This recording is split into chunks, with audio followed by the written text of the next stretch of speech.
सो इस क्वेश्चन में हमारे से बोल रहे एक पार्टिकल है मास m का, is moving along the side of a square of side length a with uniform velocity.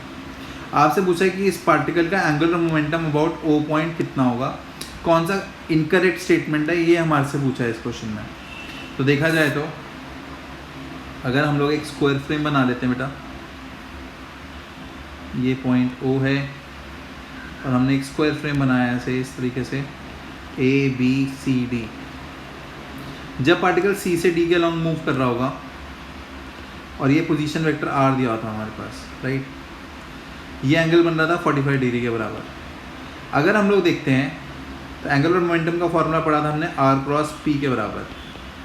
तो इसका angular momentum about point O कितना बनेगा, तो हम लोग देखें अगर हम यहाँ पे तो R और वेक्टर P के बीच में एंगल कितना बन रहा होगा बेटा, या इसको और क्या लिख सकते हैं हम लोग, R perpendicular into P n cap भी लिख सकते थे हम लोग एंगुलर मोमेंटम को।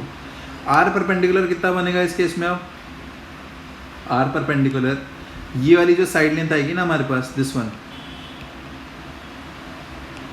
ये जो हमारे पास डिस्टेंस आ रहा होगा, this will be known as R perpendicular बेटा इस केस में, राइट। तो R perpendicular is nothing but R/√2 आ गया हमारे पास। तो एंगुलर मोमेंटम का फॉर्मूला कितना बनेगा इस केस में, about O point for CD portion, that will be R/√2 into mv and direction will be R perpendicular से हम R को मूव करना था बेटा CD की तरफ।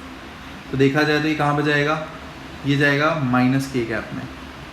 तो क्लियर सी बात है, जो हमारे पास फर्स्ट ऑप्शन है that was written as mv R/√2 minus a k cap, जो कि गलत हो जाएगी। Answer is A option is incorrect.